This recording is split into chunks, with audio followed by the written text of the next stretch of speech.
পৃথিবীতে মনুষ্য সমাজকে সুষ্ঠুভাবে পরিচালনা করতে তার ক্রিয়াকর্ম অভাব অভিযোগকে নিয়ে পর্যালোচনার স্বার্থে সেই প্রাগৈতিহাসিক কাল থেকে কখনো তৈরি হয়েছে রাজার মন্ত্রী পরিষদ, কখনো বা তৈরি হয়েছে সংগঠন বা যাকে আমরা অর্গানাইজেশন নামে চিনে থাকি।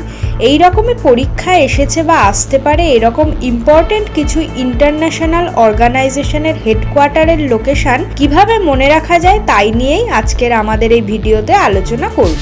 তো চলুন এগিয়ে যাওয়া যাক কন্টেন্টের দিকে।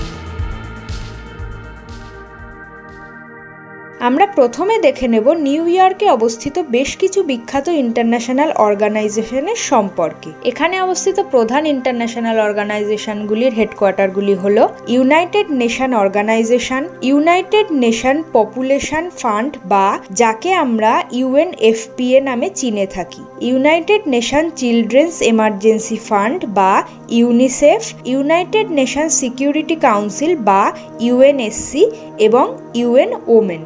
বন্ধুরা, এই অর্গানাইজেশনগুলির নাম মনে রাখতে গেলে ছোট একটি অ্যানাগ্রাম আপনাদের মনে রাখতে হবে। সেটা হলো new population bill provides emergency security organization for women, অর্থাৎ বাংলায় বললে নতুন জনসংখ্যা বিল মহিলাদের জন্য জরুরি সুরক্ষা সংস্থা সরবরাহ করে। যেখানে নিউ থেকে আসছে দেশের নাম তথা নিউ ইয়র্ক, পপুলেশন থেকে আসছে United Nation Population Fund, emergency থেকে আসছে United Nation Children's Emergency Fund, organization থেকে আসছে ইউনাইটেড নেশন অর্গানাইজেশন এবং শেষে ওমেন থেকে আসছে UN ওমেন। এবার আমরা চলে আসব ওয়াশিংটন ডিসিতে। এখানে অবস্থিত প্রধান ইন্টারন্যাশনাল অর্গানাইজেশনগুলির হেডকোয়ার্টারগুলি হলো ইন্টারন্যাশনাল মনিটারি ফান্ড বা যাকে আমরা IMF নামে চিনে থাকি এবং অন্য আরেকটি অর্গানাইজেশন হলো ওয়ার্ল্ড ব্যাংক গ্রুপ বা WBG। এক্ষেত্রে যে অ্যানাগ্রামটি মনে রাখতে হবে সেটি ভীষণ সোজা।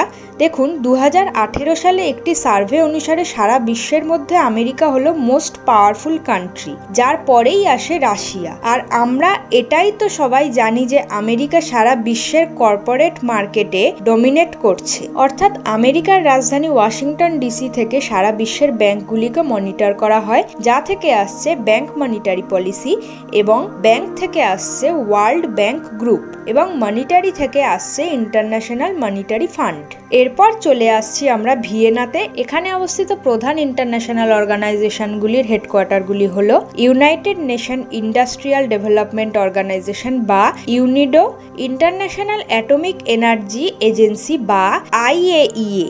এরপর Organisation of Petroleum Exporting Countries বা যাকে আমরা সাধারণত OPEC নামে চিনে থাকি। এক্ষেত্রে যে অ্যানাগ্রামটি মনে রাখবেন সেটি হলো, ধরুন আপনার কোনো এক বন্ধু বিয়ে না করে রিসার্চ ফিল্ডে পড়াশোনা করছে, তো সেখান থেকেই আসছি বিয়ে না করে industrial atomic energy and petroleum নিয়ে পড়ছে। যেখানে বিয়ে থেকে আসছে ভিয়েনা অর্থাৎ দেশের নাম, ইন্ডাস্ট্রিয়াল থেকে আসছে United Nation Industrial Development organisation বা ইউনিডো, অ্যাটমিক এনার্জি থেকে আসছে ইন্টারন্যাশনাল অ্যাটমিক এনার্জি এজেন্সি বা IAEA এবং পেট্রোলিয়াম থেকে আসছে Organization of Petroleum Exporting Countries বা OPEC।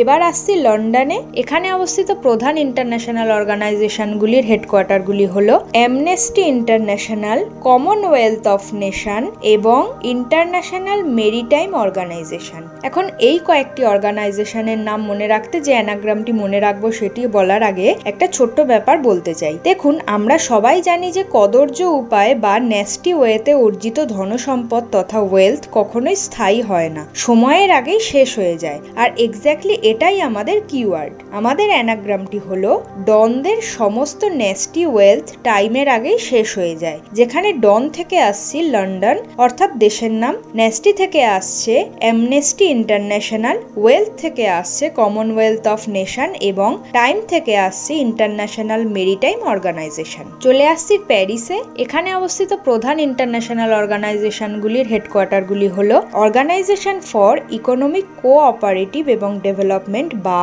OECD, United Nation Educational Scientific and Cultural Organization বা ইউনেস্কো, এরপর ইন্টারন্যাশনাল কাউন্সিল অন মনুমেন্টস এবং সাইট বা যাকে আমরা ICOMOS নামে চিনে থাকি। এখন এই কয়েকটি সংগঠনের নাম মনে রাখতে আমরা যে অ্যানাগ্রামটি মনে রাখবো সেটি হলো প্যারিসে কালচারাল মনুমেন্টের জন্য ইকোনমিক কোঅপারেশন সেন্টার আছে, যেখানে প্যারিস থেকে আসছে প্যারিস অর্থাৎ শহরের নাম, কালচারাল থেকে চলে আসছে United Nation Educational Scientific and Cultural Organization বা ইউনেস্কো, মনুমেন্ট থেকে আসছে International Council on Monuments and Site বা ICOMOS এবং ইকোনমিক কোঅপারেশন থেকে আসছে Organization for Economic Cooperation and Development বা OECD। এরপর চলে আসছি সুইজারল্যান্ডে।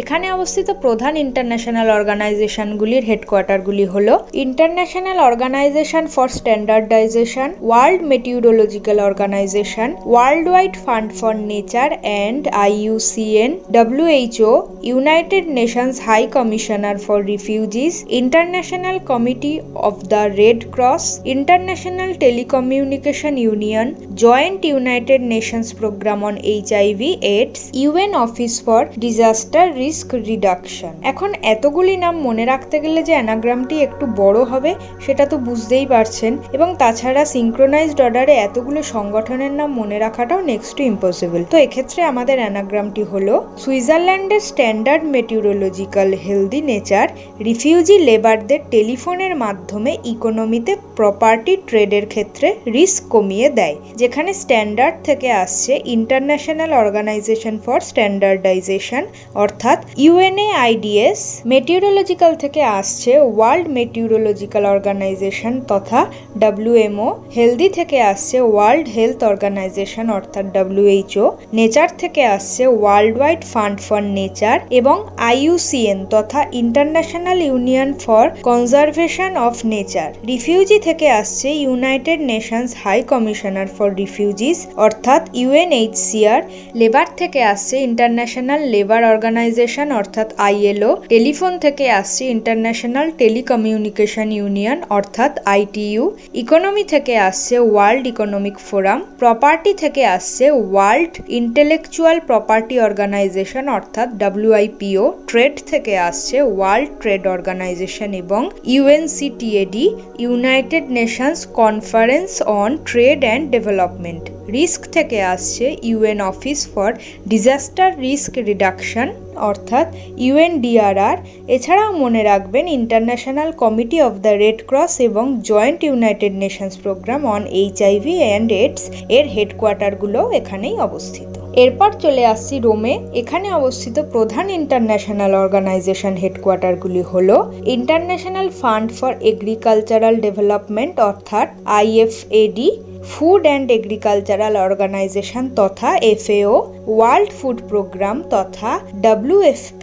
এখন এই হেডকোয়ার্টারগুলি মনে রাখতে গেলে খুব ছোট্ট একটা অ্যানাগ্রাম মনে রাখলেই হবে, সেটি হলো রোমে এগ্রিকালচারাল ফুড বেশি তৈরি হয় অর্থাৎ রোমে কৃষিজাত ফসল বেশি তৈরি হয়, যেখানে এগ্রিকালচার থেকে চলে আসছে international Fund for Agricultural development এবং ফুড অ্যান্ড এগ্রিকালচারাল অর্গানাইজেশন তথা FAO এবং ফুড থেকে আসছে ওয়ার্ল্ড ফুড প্রোগ্রাম WFP। এরপর চলে আসছি আজকের ভিডিওর শেষ দেশের নাম, সেটি হলো নেদারল্যান্ড। এখানে অবস্থিত প্রধান ইন্টারন্যাশনাল অর্গানাইজেশনগুলির হেডকোয়ার্টারগুলি হলো International Court of Justice ICJ, Organisation for the Prohibition of Chemical Weapons, আর এই দুটি নাম মনে রাখতে যে অ্যানাগ্রামটি মনে রাখতে হবে সেটি হলো never court approved chemical weapon অর্থাৎ আদালত কখনোই রাসায়নিক অস্ত্র ব্যবহারে অনুমোদন দেয় না, যেখানে নেভার থেকে আসছে নেদারল্যান্ড অর্থাৎ দেশের নাম, কোর্ট থেকে আসছে ইন্টারন্যাশনাল কোর্ট অফ জাস্টিস বা ICJ এবং কেমিক্যাল ওয়েপন্স থেকে আসছে Organization for the Prohibition of Chemical Weapons. বন্ধুরা, এছাড়াও আরো অনেক দেশ আছে যেখানে বিভিন্ন আন্তর্জাতিক সংগঠনগুলির হেডকোয়ার্টার অবস্থিত, কিন্তু সেগুলো মনে রাখতে গেলে প্রতি দেশ পিছু একটা বা দুটো, তার জন্য অ্যানাগ্রাম মনে রাখাটা অযৌক্তিক। সেই জন্য আজকের ভিডিও এখানে শেষ করা হলেও সেই সব দেশের নাম ও হেডকোয়ার্টারের নাম স্ক্রিনে চলে আসছে, আপনারা ভিডিওটি পজ করে স্ক্রিনশট তুলে নিতে পারেন। তো বন্ধুরা, আশা করব আপনাদের ভিডিওটা ভালো লেগেছে। ভালো লাগলে ভিডিওটা লাইক করে কমেন্ট বক্সে আমাদের জানান আপনাদের মতামত। চ্যানেলটি অবশ্যই সাবস্ক্রাইব করবেন যাতে নেক্সট ভিডিও আপলোড করলে তার নোটিফিকেশন আপনি আপনার ইউটিউব হোমে সবার আগে পেয়ে যান। তো আজকের মতো এই পর্যন্তই, দেখা হবে পরবর্তী ভিডিওতে। টিল দেন ভালো থাকুন, সুস্থ থাকুন আর দেখতে থাকুন বং ডেমো।